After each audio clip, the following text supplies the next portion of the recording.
Hi, welcome to a interesting discussion about indie animation. Today, I am joined by Man of 1,000 Thoughts. Would you like to introduce yourself? Hi, it's Man of a Thousand Thoughts. I pretty much go over animation and animation accessories over on YouTube. Talk about the different ways animation can get across its messaging and themes and what it usually is intended by the creators and crews of these different animated projects. So far, my biggest look into animation has been the indie animation scene, since that's starting to grow more and more with new projects. Yeah, and that's kind of why we're here today. Just kind of discuss because there's definitely been a shift when it comes to the discussion of indie animation as a whole, and that's kind of why I want to talk to you because you and I we've both discussed animation, but we're also interested in indie animation and fandom particularly. So our discussion here is just like kind of like what's going on with the current indie animation scene right now. Just Yeah, like like I've seen a few things here and there, or I've always heard like rumblings from other folks in the scene with like fandoms getting upset about certain topics here and there, or wanting indie projects to meet a certain standard. And it's just Mhm. like for me, I try to keep my peace because I stay off Twitter. I'm not on Of Twitter. course. I deleted it because I said I'm good. I'm good. That place was getting worse and worse, and this is before like most of the grok stuff really was popping off. Mhm. So, but I'm constantly hear people who stay on there to constantly point out how fandoms like are demanding certain things, are getting weird about like creators like Gooseworks with a Mhm. glitch. About, because I know recently it's like people are mad at Goose because Goose tweeted about how the finale for Amazing Digital Circus isn't finished, Mm. and yet people are assuming, oh, this means it's going to be a rush production and it's not, or the episode's not going to be great, and it's like, or it just means they're still putting on the final tweaks. Yeah. Like if you've made something, you would know this is normal. Yeah. Yeah. I think it's also interesting to compare indie animation of what we have now to kind of like what was early indie animation and what even is indie animation to a degree, because that has been also a discussion on YouTube as a whole with fandoms talking about like, does this even count as indie anymore? Mhm. And in a lot of ways, I would like to both like clear up some kind of misconceptions, but also just kind of get into the more nitty gritty realisms of indie animation Right. and not like to slander these creators, but just to have a more honest discussion with the fandom as a whole. Mhm. Yeah, when it comes to like that question, I've always I was wrestling with it a little bit, but every time I thought about it, and I would have like certain friends explain it to me, or people who are in the indie scene who are deeper, like, or working in other like studios, they would even mention it's like certain places what you could constitute as indie would be in the vein of like, it's something you built up yourself without really getting like major studio backing, you know Mhm. but some people would try to say anything that has like any money backing it doesn't count as indie, and it's like, Mhm. oh, how does it get made exactly? Like, Yeah, that's so limiting. I mean, that yeah, would just close out so many projects from being considered indie by that point. We'd have to make a new category or something. yeah. I think also to kind of discuss an aspect of this, we would have to kind of talk about like the early era of YouTube indie animation or just web series as a whole. Because back in the day, we had stuff like Red versus Blue, The Guild. That was live action. That was a web series.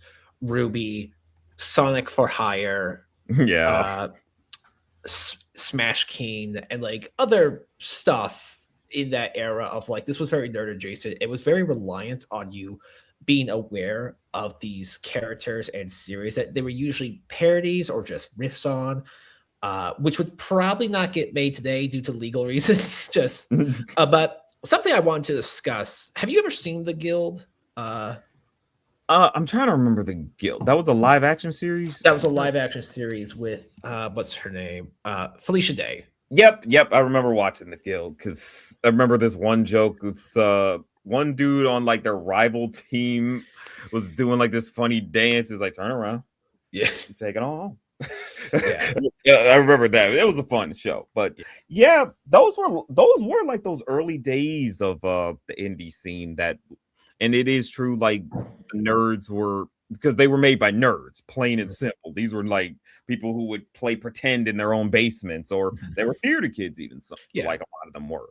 And so they said, let me take those skills, get a camera, or in many cases, let me learn some software, like some animation software, and turn Mhm. and make skits, using your favorite characters, because it helped. It got people's names out there. A lot of people know many major animators because of like fan works they Mhm. made, because it's hard to get the OCs off the ground. A lot of people, Definitely. it's always these artists always have to lure you in first with the fandom stuff, and then it's like, hey, I also got some some OCs that you might be interested in too. Yeah.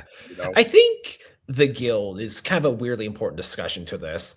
And because I remember back in the day, people were talking about like this was made by outsiders, it was made by people who weren't part of any TV. And didn't have the production budget of a TV, but it was not entirely made by outsiders. This isn't to besmirch it, but Felicia Day, she was on several regular TV shows like NCIS, and I believe Buffy as Mm, well. She was on a lot of procedurals, and it's great to have that kind of work.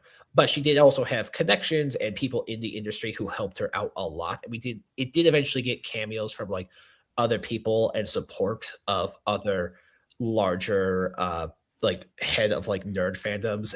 It was that era of like the Whedons. So we don't need to go too much into him, obviously. no But doubt. I it's something that I think has kind of the romanticization a bit of like indie web series and like younger people making their own stuff has kind of been viewed through a bit more cynical now. But it's like it's important to note that like it's good to have industry experience, but this has always kind of been a thing on YouTube, and it doesn't hurt to bring those skills like outside of it. Just Mhm. Yeah, because I mean that's kind of the thing. Like I worked on the three tomes as sound designer and animatic editor, and it's created by Bree and Bree Nevicus and Wayman Singleton, and those are two industry folks who they haven't made their own shows. They've worked on stuff yeah. like Wayman's been on Molly McGee and so on, Mhm. many Disney productions. Like I think he's done some Chibi-verse stuff too.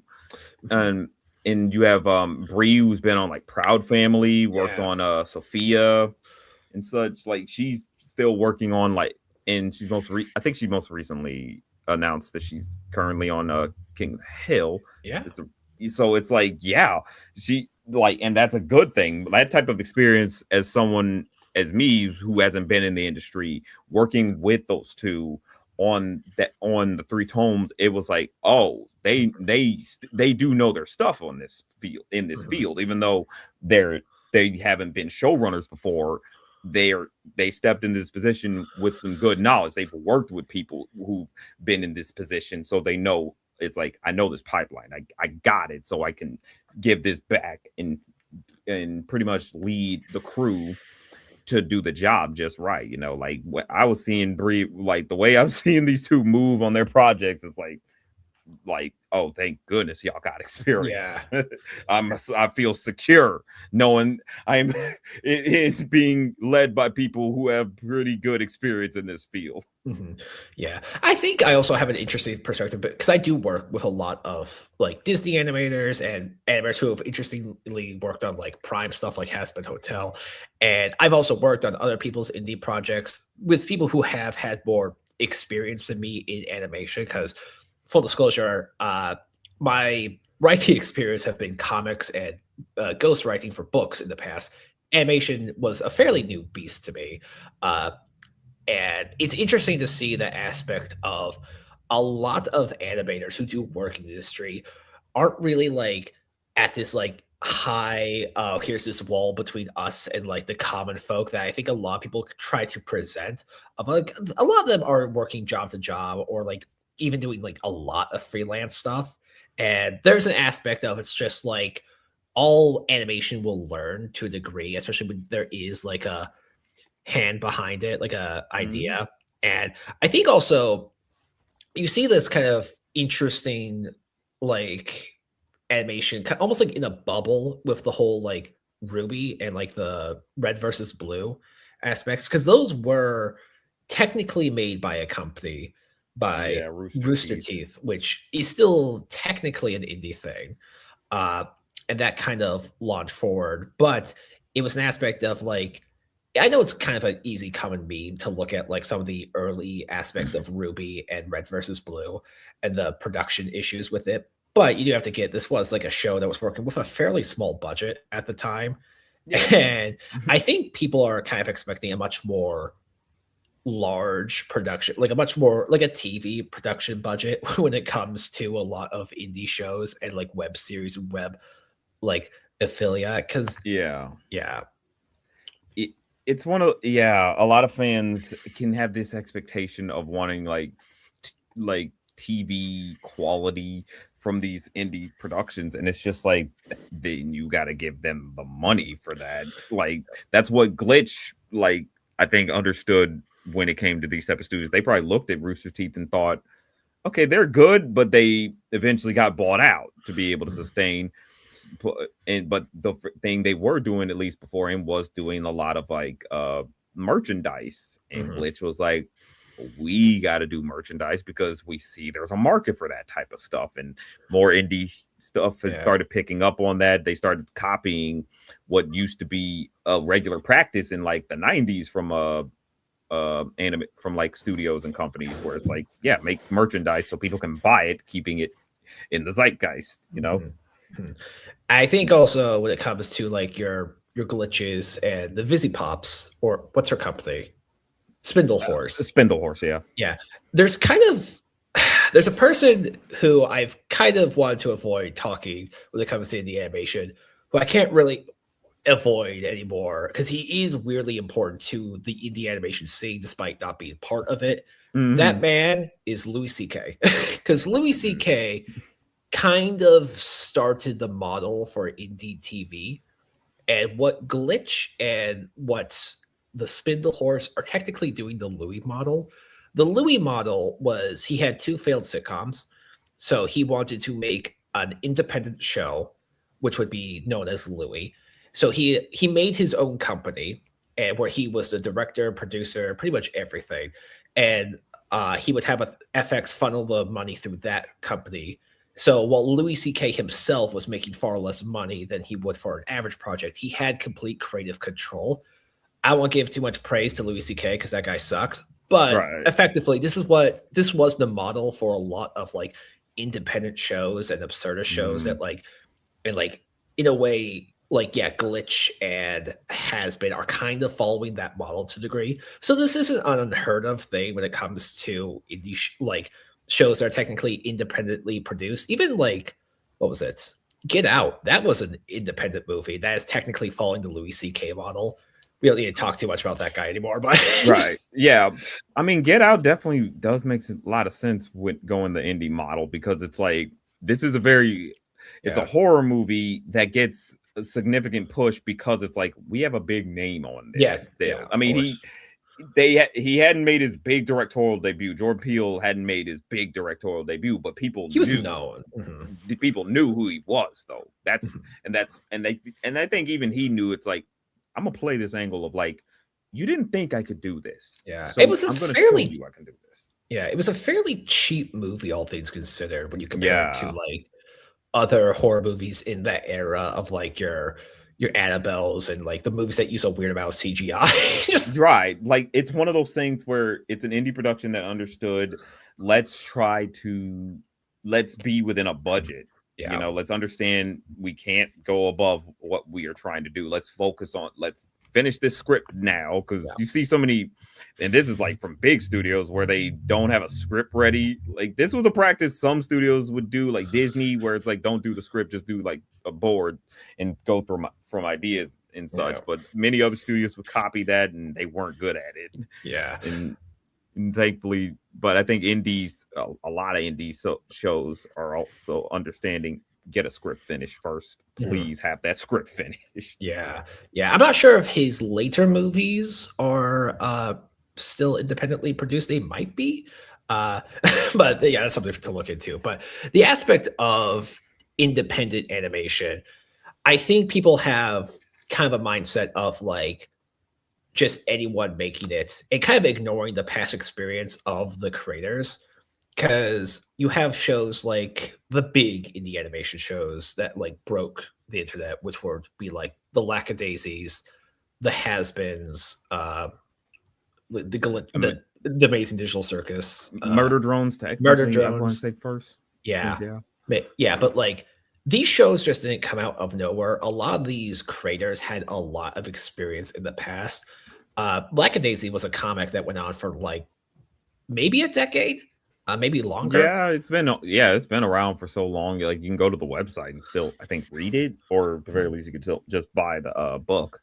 Mhm, mhm, and that has a ton of experience. I remember Vizzy Pop, hearing that, like, has been, the reason why the pilot was so, like, bouncy and colorful in movement was because she called in a lot of favors from the people she worked with in her college, Mm, and she went to I don't remember, it wasn't CalArts, she went to like, an esteemed animation college, she made it fairly young, all things considered, so I just want to like reinforce of like, yes, these are people working like kind of outside the system to a degree, but these aren't people who just kind of came out of nowhere and just made whatever. Like there's a right. lot of background that these people have.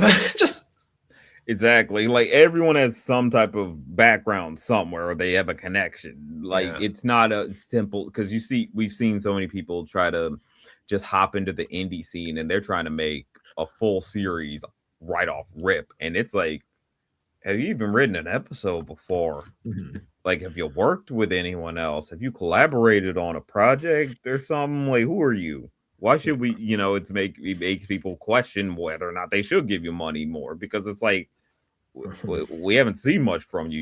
You ain't got a resume basically. Mhm. And then I think, and it's just, and I think it makes sense. It makes a lot of sense that it is like a people who came from some type of background in animation getting the jump on it because it's like they felt the experience. I mean, they've been given all that experience, and it's like why let it go to waste? Yeah, To yeah. go back to college, that's a lot of money. That's if you got the means to do it, great. But if you ain't, ugh, Yeah. you try to Yeah. make it work some other way. Yeah. I think, yeah, also an interesting kind of like that's kind of created an effect of younger people who plan out a whole show and they may have a whole script. It's like that is important, but you do have to think of the aspects of how you're going to fund the show and fund your artists because we are seeing Mhm. the rise. And I don't want to completely besmirch them because I have known some people who have worked on them, but volunteer projects Mhm. and when people say indie animation is the future, there is a difficulty of like, even if you're paying them, animators are still people and they still need money to eat. So Yeah. there's an aspect of like unfulfilled like I get why a lot of young people are attracted to this idea of like making a whole show from like the get-go and like working on a whole season. It's good to have like a season plan, but when you do have your animators do so much like work for you, either for an extremely cheap budget or for free, you're going to create an environment where it's like they're probably not going to want to work with you in the future. This will probably kind of crash and burn to a degree. Mhm. Just yeah, because I've known a few friends who have like I'm not going to mention the projects, but like they have worked on volunteer projects in the past, and they said I like the project, but I've been doing a lot of free work and I haven't been paid recently, and like I can't work on it anymore just from a financial point of view. Right. It's like volunteer work can be fun, but the best way to I think for many people, because this is something even like Bria said to me about this stuff, said to many others about it. You it's like, yeah, you could do volunteer work, but there should always be this intent to pay later. Yeah, That it's like, hey, if this starts making some money, I can pay back this, mhm. or hey, I'll take a chunk out of my own wages to Of like course. pay, just something, even if it's or help pay a bill or pay for a meal for Yeah, somebody, yeah. that can go a long way. Like do a barter system. Every now and then we'll do like because I have like done a few not like volunteer work, but like as a favor for a friend of like, yeah, I'll do the sound effect. Yeah, I'll do this for you. Right. Uh, and I do have a kind of an interesting perspective because I have made a few full animated shorts and pilots to a degree. Uh, but that team consists of three people, myself, not including myself. So I am very aware of my limitations as like someone with like the budget I have and with the people I'm working with, and it's why I don't want to do like a whole series. I just want to do shorts for now, and they come out. I have the advantage of having like not a significant, gigantic fan base of like, oh, when's the next thing coming out? Of like, we don't have a deadline essentially, so Right. we can work at our own leads and just do like fun little shorts in the meantime. But it's that level of like, I would not be comfortable bringing on a bunch of people to work on it because I'm not sure if I would be able to pay like more than Right. 5 people. Just Yeah, it's one of those you're working within the reason you're working within reason of, the money that you have, the resources that you have. And I think that's what many other indie productions, at least the good ones, understood. It's like, yeah, you work within your means. Don't try to be the biggest there is, because one, everyone's trying to just make their passion project. Ain't nobody competing. of course. It's about just making things and being happy with what you come up with at the end, Mhm. and being it and seeing other people's reactions to it.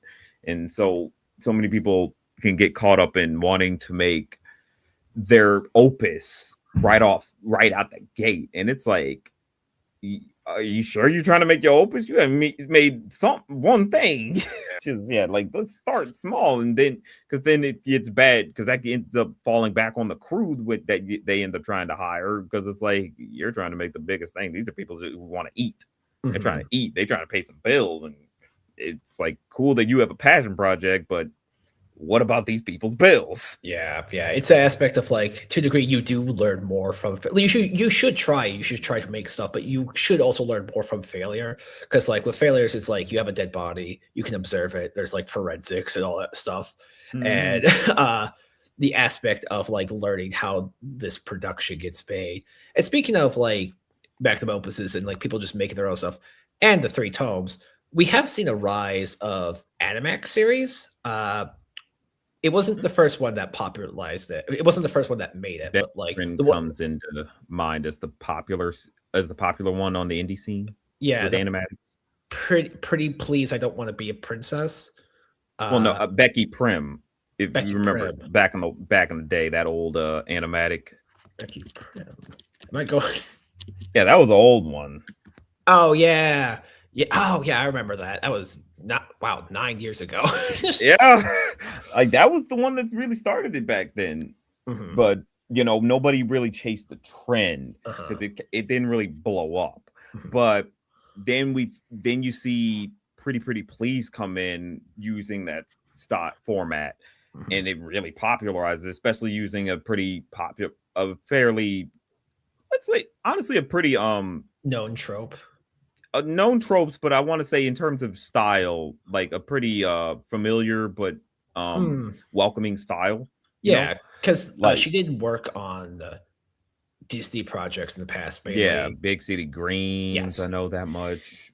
Um, and so, and especially have known Kiana's like work from like just the Tumblr days, like when she redesigned the Jimmy Neutron characters, Yeah. or does the Jesse and Ash's mom. Yeah.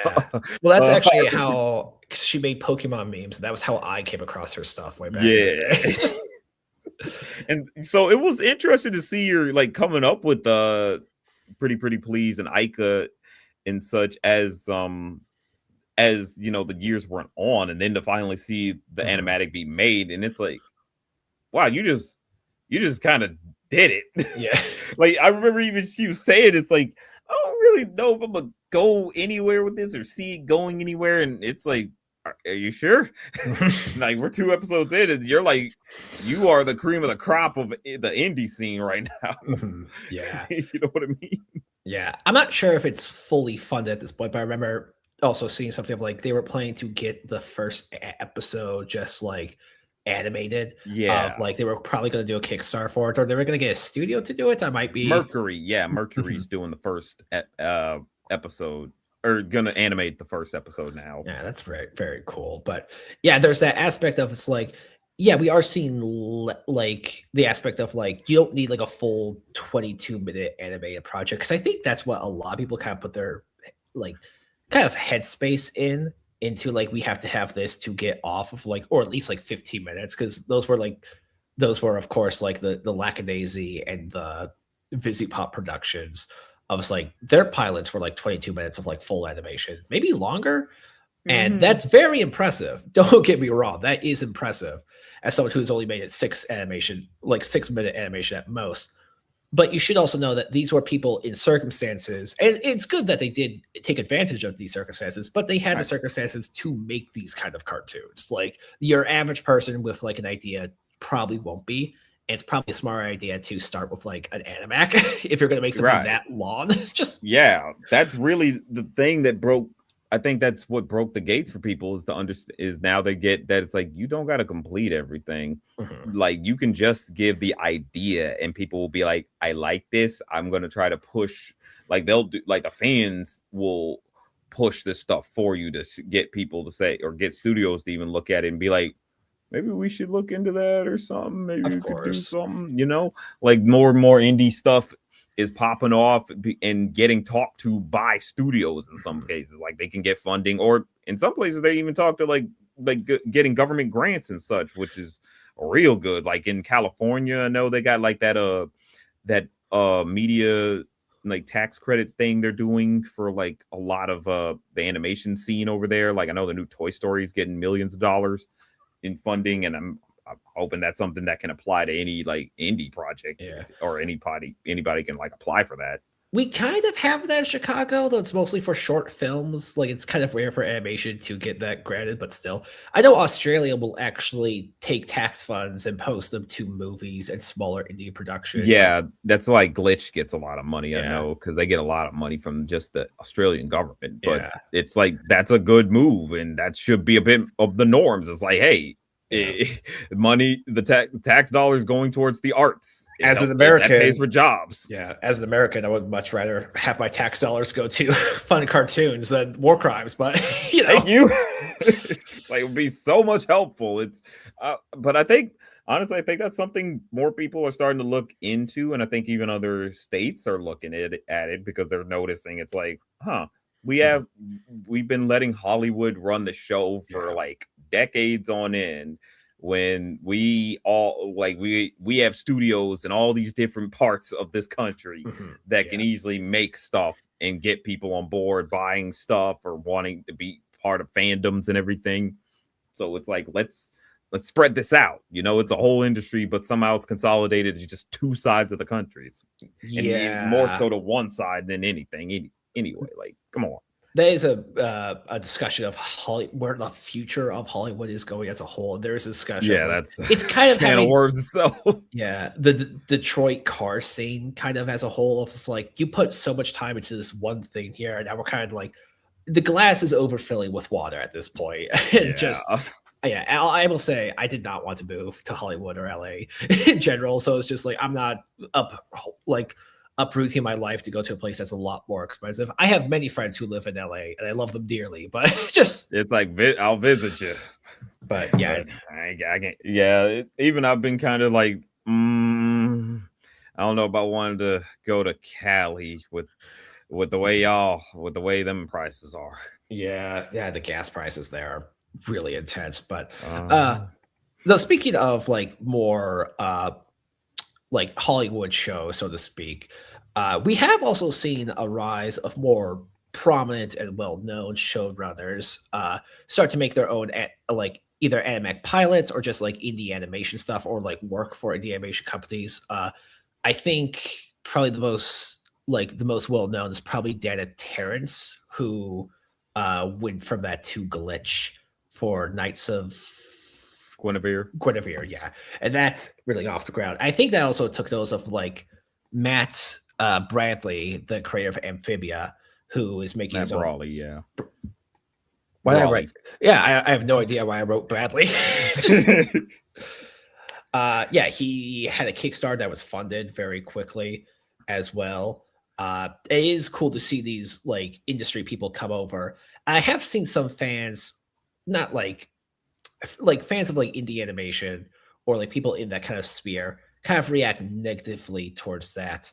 It's just like they're coming in to like take it themselves. And like I think that should be more of a sign of how tough it is to make original ideas in the industry currently than Mhm. a sign of like, oh, they want to like take advantage of the indie animation people. Yeah. Just It really is just a sign that it's like, yeah, the studio system is falling apart, and the creators are like, look, I want to create, and y'all don't want to let me create, so I'm going outside of you.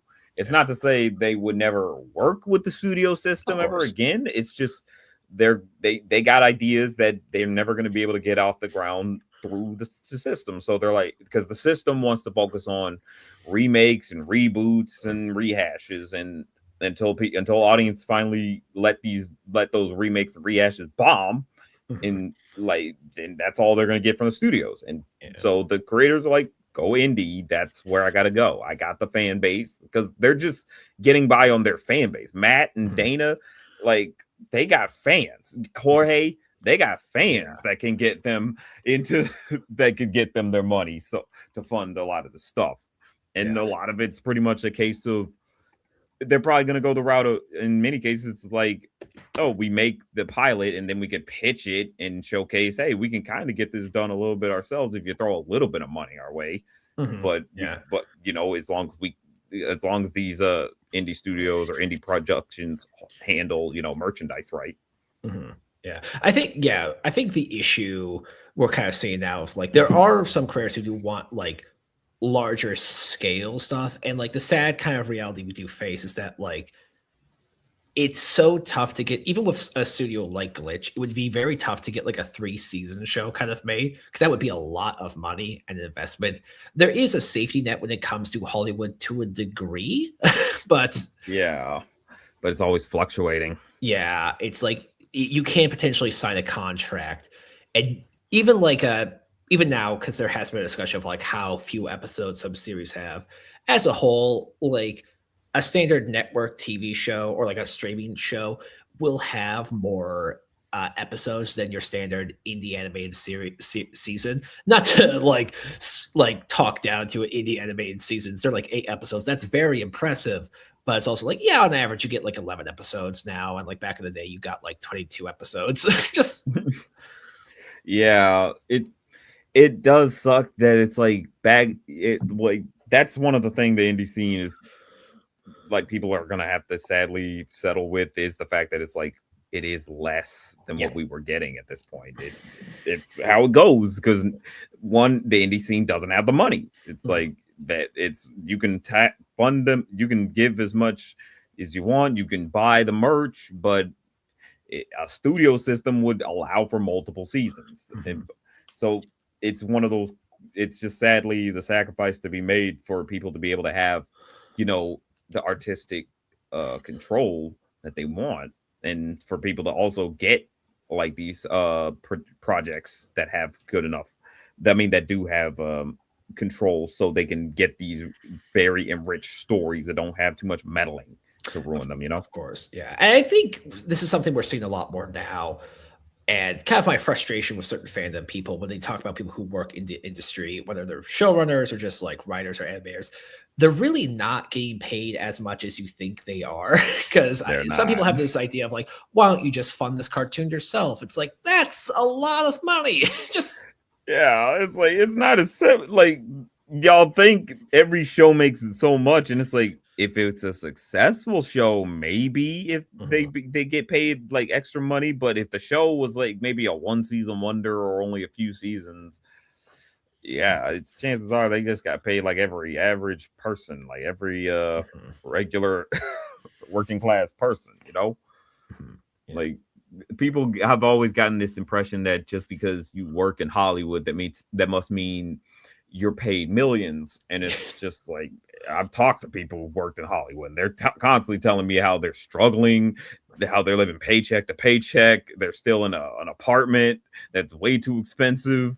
Yeah. So it's like they're not like animators are not rich. The studio heads maybe, Like, Mhm. I mean, the studio heads definitely are the rich ones, but the people who make the shows, they sometimes don't. They're still struggling, especially Mhm. because a lot of them live in Cali and it's so expensive. Yeah. It's also why I don't entirely besmirch shows or like I'm not even against shows as a whole who like we want this indie pilot or like this kind of what like almost like audio podcast thing that gets taken off because we have a fan base and we work for a studio now like the because we've seen that with stuff like Vox Machina and has been probably the most infamous of like going from like online to Amazon Prime and other like indie shows are being noticed by studios.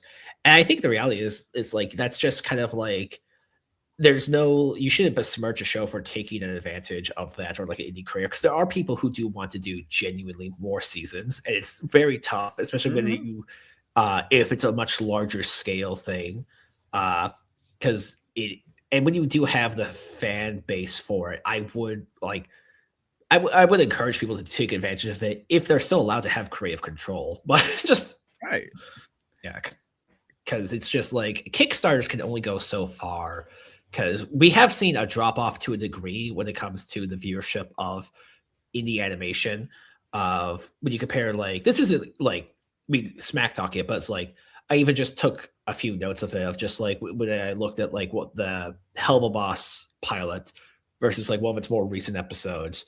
It's just like, yeah, the viewership has dropped off. Not because like it's bad or anything, or same thing with like Glitch. That's because it's like yeah, it's very hard to hit that very big number again because it's Yeah.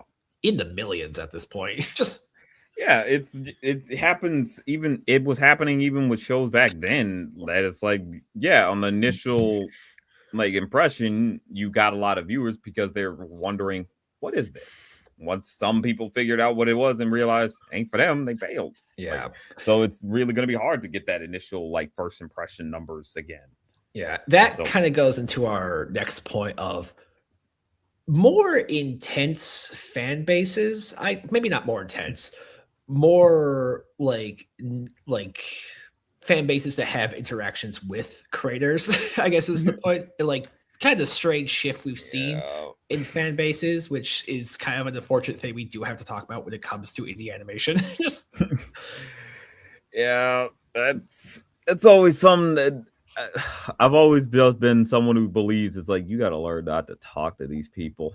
mhm. It's like I get, they're the fans, they're the people who really build it up, but at the same time, it's like some of them don't a lot of them don't have social skills, Mhm. and you are not. It's better that you don't talk to them at all times. It's better to just promote the stuff and keep it moving. You Yeah. know, Yeah, because like it is interesting because animators of the past, obviously, they did interact with people and they did like they were in like comic scenes and all that stuff. But with the era of social media, it's far more common for creators to interact or even just see people talk about their standard stuff, as well for fans to look at their older work because they have more of a presence and more of a fan base already. Of because I remember, as mentioned before, Lackadaisy that had a whole internet comic. Uh, I think Pop had a web series, and that's why she had a fan base to work off of. Uh, right? but it's that level. It's interesting to see if like how people are kind of using that to kind of like look at these creators as a whole right now.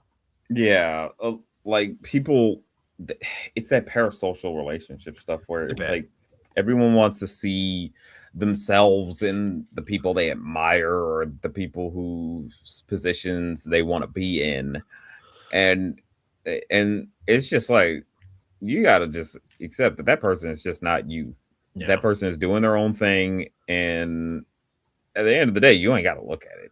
yeah, Like it really is a just block, just unfollow if you feel the creator is making you feel uncomfortable. Like you can still enjoy mhm, the work because there's a whole crew on there mhm, that have that still need support that still are doing their best and making this beloved thing something you want to enjoy. So it's like just don't talk to the creators. I always find it so weird, but also it's one of those things where it's like it's a weird 50-50 thing for me where it's like for the fans I say dude, don't meet your heroes. You're mhm. adults. We know this stuff.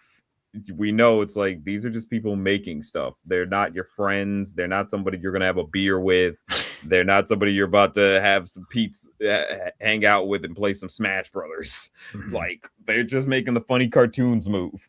I mean, they're making the Yeah. funny drawings move. That's all they do, Mhm. And so it's like don't get so caught up in that. And then for the creators, it's a question of like, do you really need to be fighting these guys? Like a lot of Mhm. them are going to misinterpret you. A lot of them are going to just not get it. A lot of them are going to bitch at you about something that has nothing to do with like anything. And so spare your sanity. Don't engage. They're Mhm. getting into bad theories that make no sense about the show. Oh well, they'll be disproven in when they watch the next episode or something. You know? Yeah. Yeah, it's interesting of like because I think there's an aspect of like with how popular a lot of indie stuff has gotten to the point where like they even have like their own like the plushies and the stuff. They're like in other shows and all that. Not shows. What do you call it? Like nerd like areas, stores. They're merch and like like stuff like Walmart's or your Spirit Halloweens. There's such a almost like a expectation rise when it comes to fan bases and like the aspect of kind of putting these all these indie anime shows under a micro lens.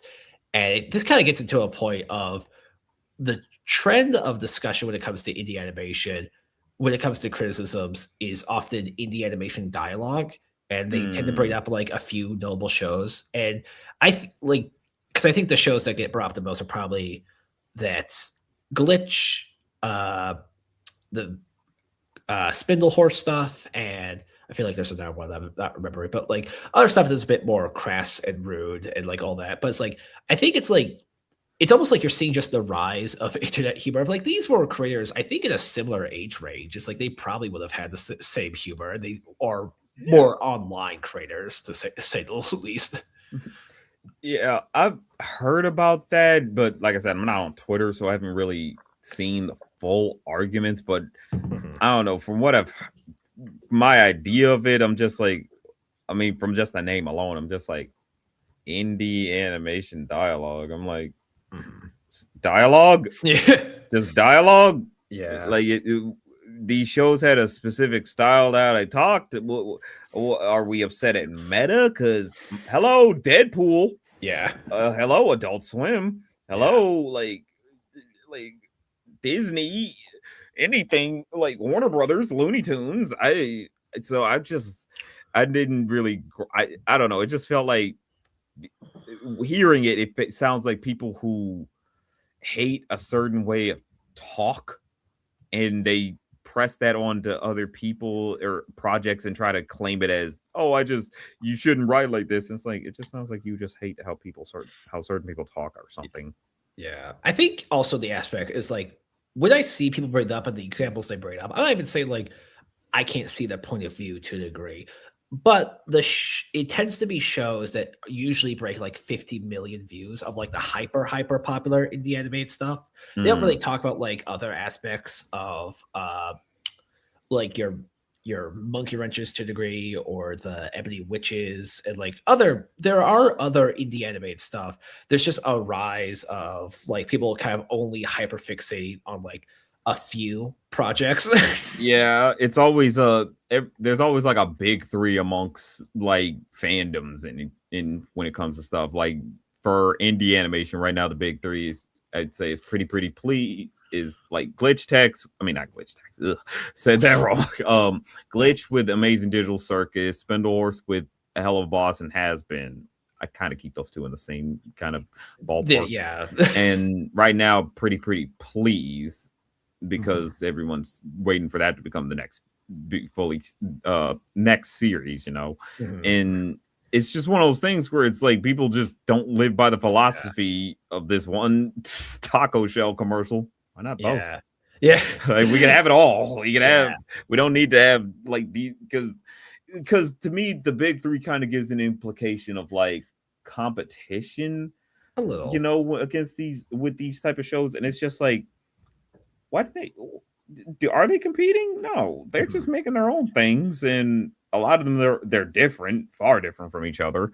So it's one of those, we can call them the big three in terms of popularity, but like Mhm. in terms of doing their own things, I think that's one of those, they shouldn't be compared.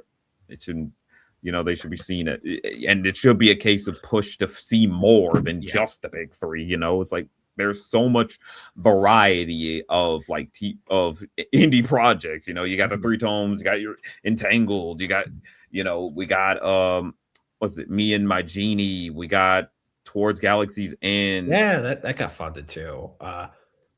I think Yeah. another aspect is that like when it comes to the whole indie animation dialogue, like they only kind of talk about the shows of the same genre as well. Not to say these shows have obviously different like age ranges and like stuff, but they're all like comedy with action and some character like discussion, and that's good. But it's like there is more. There's horror in the animation out there. There's more like Mhm. silent in the animation. There absurdist stuff, and it's just the aspect of it's like, yes, there is a level of indie animation that does get popular because it's a bit more. This isn't, it's just the kind of reality of like it is easier for both adults and kind of teenagers to watch it. It will probably have a more diverse age range as a whole. Uh, but it's just that level of there is going to be more like kind of variety, but you do have to look for it. And like I do get why some people may be like it's outside of their comfort zone to a degree. Just but Yeah, it's always outside of people's comfort zones to have to look for new, because it's a case of like, hey, I'm working so long, worked so many hours to come home, and then I gotta find the things to entertain me instead of just it's readily available. It's like on a set schedule to be seen. mhm, So it's like it's understandable why there's sadly some tensions on that front when it comes to like fans, yeah. because it's like they want more, but it's like Mhm, is the indie scene. It's hard to get more. yeah, Like yeah. so many people really thought YouTube was going to be a big thing to help them with the indie scene, but as we saw with say Channel Frederator, I was someone who's part of their what was it their little group that they had for like content creators. I forgot ML. It's not an MLM. It's like MC. YouTube Red? No, they call them like monetary Oh, network thing. I forgot. yeah. MCN, I think it's called. Mhm, But as someone who saw that, it's like they were pushing out all these different shorts and everything. Like they mhm, were fully animated. People were like, I want to see more of this. And we mhm. never saw more of those Yeah, things. yeah, of course, yeah. I think also when it comes to animation, I think the fan bases have kind of expected like TV quality animation, and that's not to say we don't have very impressive indie animated stuff. We do.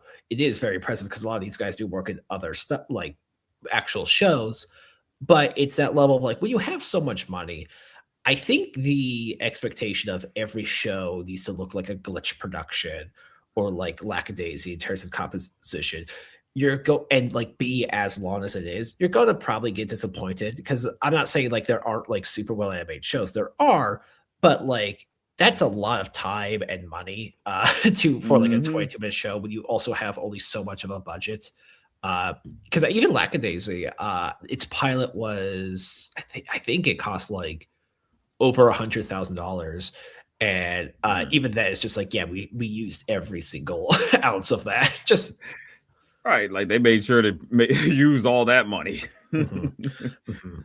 Yeah, and I've talked to a lot of animation people in the past, and two interesting people who I talked to as well was Z, the creator of Captain Zero, and Travis Fowler, the creator of Dungeon Flippers, both who successfully had their projects funded.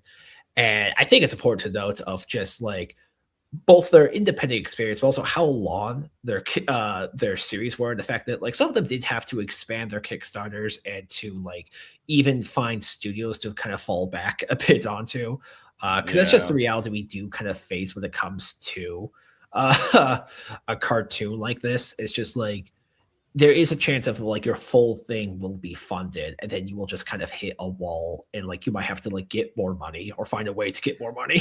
Yeah, it's one of those that's why it's good to come in with a full plan of where you need to go with it Mhm. first before, like, trying to ask for money, because otherwise you get ahead of yourself, and Mhm. think, "Oh, yeah, we got this we just set this amount for the Kickstarter," and then you get that money, and then you start working on it, and you find out, "Yeah, you mean there was a little more you actually needed. Did you Yeah. budget this right?"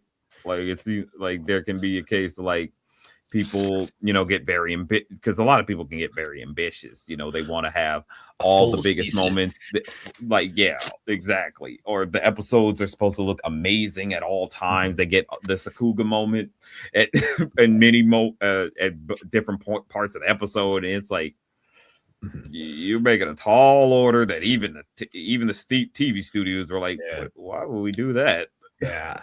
I remember infamously, Venture Bros, they would always end their it's a bit different because this is a studio, but, like, Venture Bros, the creators were never sure if they were gonna get another season, so every season is wrapped up in a way where it's like, there's opportunity for more, but if the show gets canceled right there, it's fine, like, fans aren't gonna be like, "But what happened here?" Just like, Right. uh, yeah, other aspects like that have just kind of been forgotten, and I think when it comes to the future of indie animation and the future of animation as a whole, as a network, I don't think indie animation is or should be a replacement for Mm-mm. animation, like, the Hollywood machine as a whole. Because even though we did see that article of like younger people are watching more shows on YouTube now than streaming, that's just the aspect of like, yeah, streaming has kind of created a difficult aspect to watch TV and to watch new TV. It's just Right. It's just everybody's scrambling. That's Mhm, really what's happening. Audiences are struggling to find the places to watch their favorite shows. mhm. They're trying, so they're like, we go to YouTube because it's free. It's the Yeah, only way I can, especially in this struggling economy with gas prices and yeah. what low wages and all that. It's like, or like low jobs. It's like, hey, you kind of are going to go where you can go, where you can Mhm, get some type of entertainment for free. Okay. mhm, So, yeah. I asked a few friends who have kids, and just because I was just curious of like, what do your kids watch when they're homesick? Like, do they watch cartoons? Do they go on like mm, streaming shows? They just mostly pull up YouTube. It's like that's kind of depressing. It just yeah. maybe that's just my inner Gen Z talking, but it's like that's a little sad. Just Yeah, no, I get it too. Like, even I'm someone when I get on YouTube, even I'm like, I feel like I probably shouldn't be looking at this. Like, I feel like maybe I could be looking at something else, because it's Mhm, like the algorithm is just messed everything up, and you just get random stuff, and you think yeah. this is just indulgence in every type. I don't know. Like, it just feels weird being on looking at YouTube videos Yeah. now. Mhm, mhm. And So, yeah, there's the aspect of like, because I used someone else's Netflix, but I went on Netflix for the first time in like maybe a year, and it's kind of hard to navigate that stuff. It's like I don't know what I should watch or what I should go to because you have so many options, and it's hard to get something carried to you, especially something that's new. yeah, Because with the rise of just like yeah, there are definitely indie animation stuff that's going to get very big, but it's like it's important to like pay attention to other like maybe smaller like if not successful stuff as well. And like even if it's still being made, because I remember like there have been other animators who have talked about this. It's just like yeah, even though we technically like broke a few thousand like a few like 10,000 views and stuff like that, it still didn't get super noticed, all things considered, and, like, there are plenty of animators who work on this stuff for years. I remember, uh, Monkey Wrench, technically, the thing started, like, I was gonna say 10 years ago, but it's, like, actually, it was probably when I was in middle school, so, like, oh man, 11 to 12 years ago at this point. But hey, yeah, that appeared on Newgrounds, like, way back in the day, and they've been working so hard to make this pilot. So I think for both, like, fans and, like, ambitious young creators, maybe just have a bit more of a realistic goal. Like, you can't expect it to be, like, immediately done. Uh, and yeah, that's another, good point. Sorry, I just saw a comment. It's like, you are also seeing more creators and more shows that would probably not get made now of, like, you do have a lot more Black creators making their own shows, like, you got queer shows and all that stuff right now, especially when you don't have a studio like, head, just like the algorithm says you can't do that. Just Yeah. Yeah, it's one of those things where it's like the indie scene allows for such creativity, mhm, like you yeah. can do so much, but that's where you have to learn, like that's why there were deadlines, Mhm, that's why the studio said, yo, pencils down, otherwise it's we're gonna be here all day. mhm, I've learned that myself when it comes to like trying to write yeah. like my own stuff. It's like deadline, okay, Oh, of you need to course. stop, Yeah. otherwise you're going to be picking at it all day and it'll never get made. Yeah, as someone who's been plenty humbled from, like, going from comic to animation, I have realized of, like, yeah, I am going to have to, like, cut the Howling Hood's neck short, like, basically in half. That's just the reality you face. It will get made, but it's like it's probably gonna be a bit longer, especially with, like, how much you learn from failure to a degree. And it's like we are also seeing a rise of short form content, and there's an argument of, like, that is where indie animation might be heading with, chicken nuggets, whatever. It's like a weird demon bunny thing. It's a Yeah, I know, I'd see those. yeah, and like the natural habitats, as well as like where it does like fun little animation facts, but it's like through cartoonish animals and all that stuff. It's like, yeah, there's a reason why this stuff is popular.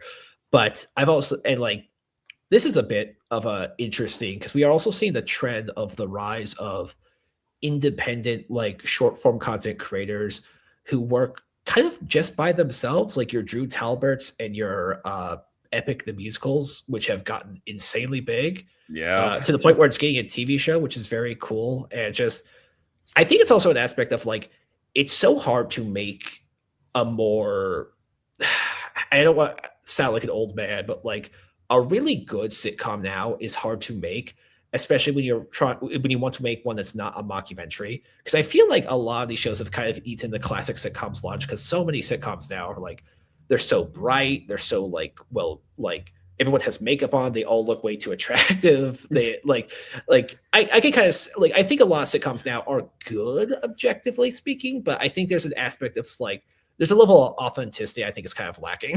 Just Yeah, a lot of sitcoms do tend to go for that whole where like they have a Hollywood look to yeah, them, in no. that it's like, okay, you're very propped up, you got Mhm. everyone looking neat and clean, and it's like, if you're trying to emulate real life, Yeah. it looks a little ugly. Yeah. I mean, real life can look like people without makeup, Mhm. without like being able to do their routine. Mhm. So Yeah. And yeah, it's also the aspect of it's like now we have like the rise of mockumentaries, which is the whole discussion. And it's not to say like a show like obviously shows like Cheers or Taxi or Living Singles, those were sets, but a lot of the outfits and like the sets there did look a lot more like authentic and something more lived in. Even like a show like Roseanne, that looked a lot more lived in to a degree. right. It's very tough to kind of like get into this aspect of like when it comes to the new sitcoms now, of like all your clothes are too clean, all your Yeah, all the you're too actors are put like, together. yeah, it's very calculated, which I'm not trying to say that to like sound me, but it's just like as someone who's seen a lot of sitcoms, it's just that aspect of like I'm not a huge fan of where sitcoms are at currently, but uh, yeah, it's all that's a whole other discussion. Yeah. Sorry, I just morphed into that meme of The Simpsons of old man yells at cloud. Just Yeah, I mean, the only sitcoms I pretty much enjoy right now is like Abbott Elementary. Like that's been really good. yeah, I get, yeah, But I definitely get the appeal behind that, but it's like I have a strange relationship with mockumentaries now. I was just like, okay, it's that level of like I can see all the gears turning to a degree. Just uh, that's fair. but yeah, it's like, but also with like how it's one of the few shows that's like gotten more than 3 seasons because that it was on Peacock. It was fairly successful. Stumble, that was a mockumentary too. It's like that was fun enough. That was good enough. Got canceled after season 2 out of like nowhere. They're like, we had a successful run. We had viewership. Just, Right. but Uh, that's yeah. You never know what's going to happen with this area. yeah, And it's all up in the air at this point, and it's yeah, like it's why the indie scene is popping off, because it's like this stuff mhm, is scary to people. It's like, yo, yeah.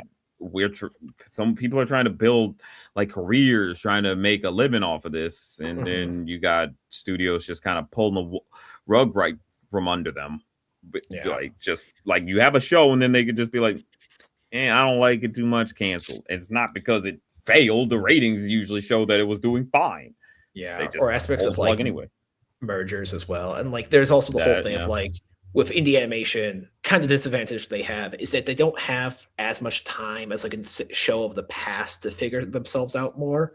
Because like shows like in the early 2000s, they could get like 4 seasons or 3 seasons, and they could like, okay, we're figuring out where we are with our characters. I remember this is a weird one, but like I saw the sitcom Blockbuster with what was it that he was in that Fresh Off the Boat show. Ken Uh, Jong? no, no, no, no. Hold on. He's the main guy. Oh, let me get up. Randall Park. Randall Park. Oh, And like, and Blockbuster was like, it was just totally made fun of on Netflix. And I saw it. I'm like, there's potential here. It just needs like 2 or 3 more seasons to like really find its footing. It's like sadly we're not in that environment anymore. Uh, yeah. Everyone wants instant gratification from a yeah, show now. And it's like, well, yeah. Both the these fan shows used bases to and build. the Yeah. because I remember there was a discussion like this is an apparent rumor, but it probably happened. Of there was a Netflix meeting where they were talking about like they cancel sitcoms and shows if they're not at the same success of something like Friends or The Office. Like those shows were like they only got popular because of like they had multiple seasons. Or like Mhm. Seinfeld only really got popular till season 3. It's like whether you like these shows or not, you have to understand it took a while for their fan bases to build. Just Right. They built over, like, even SpongeBob. Nobody, like, not everyone was on board SpongeBob on the first season. Like, Mhm. it looks so different from the Yeah, rest of the show. So it's like, yeah, it took a minute for some build up, yeah, like for yeah, people to really see what was up. And yeah, it at this point where they don't want to let things grow anymore. They just let it just. It's like it's gotta be yeah, a hit off bat, and it's like, when does that ever happen like that on like a regular basis? yeah. I Like, this think is always a fluke when it happens. mhm. I think that's also trying to create a tough level with like fan expectations of like your the has-beens because it's like I do think season 1 was rocky, but it's like it feels like they didn't know if they were going to get a second season, but apparently Right. they are. Like, oh, season 2 that was like much well paced. They have a lot more experience. It's just like I am looking forward to more of it because like I like this. I like most of the creators, like the writers. I think it is getting better, but it's like it's that Mhm. level of like you do have to understand when you also have like what was it like 8 episodes, 7. It was not a ton. It's It's just not. yeah. There's a level of like okay, but if you have another season, there's an interesting aspect of like oh, you can explore more, and it's just like yeah, season 1 it felt really rushed. It felt like vroom. Yeah, like, if you were to look back on it, like, I haven't looked back on the first season because I think I'm probably gonna just rewatch the second more than anything. But Mhm. it is like, because that was a little bit of my problem, was the first felt like it needed just some more. Like, we were just blasting past like major important pieces of information for a lot of characters, or we get introduced to a bunch of characters. I'm just like, who is Yeah, anyone here? yeah, yeah. There's the talk of like the not the ebbs, but like there's a lot more connected stuff now of like cinematic universes and all that stuff and like spin-offs. It's like that's great and all that, but it's like every now and then it's just like sometimes I feel overwhelmed trying to get into a new show. If like I'm not gonna do it. I'm not gonna make a Mm, dent. Just like but yeah, it's just yeah. So this conversation kind of got off, but like it did end, I think, on a pretty solid note. I would like to take yeah. this time to just to shout out some indie animation series that either had their Kickstarters or there are going to have Kickstarters that like we want to mention. I want to mention some people who I got to interview: Ebony Witch, not dungeon crawlers, dungeon Dungeon flippers, flippers. duh, uh, uh, and oh god, Three Tomes, of course, who I got to interview. Lovely people. Please, please support those. Any man people you want to shout out? Oh, also Captain Zero. Sorry. Yeah, like to shout out Orange Blossom Studios for Mhm. Wheels and Roses, Nice. Studio Moyo for their To the Moon short they're planning. There's also Revamped Roses, like, that's a really that's a really good indie show. They got 3 episodes out. I think Nice. one of them's 30 minutes. That's impressive. Yeah, you get a lot out of that. Towards Galaxy's End, like done by Love Letter Studios, Mhm. like really that's another magical girl series that definitely people should check out. It's just they just got their first episode funded. I That's think they have cool. the second episode funded. Like they were able to get to the stretch goal for the second episode. So like yeah, those some indie stuff to look out for. Yeah, yeah. Anyway, yeah, you could find me on Greyworks. I have animation shorts, and sometimes I talk about Greek mythology. Man, you could find Man of 1,000 Thoughts all over YouTube and other indie projects as well, such as the Three Toms. But yeah, thank you so much for tuning in. Have a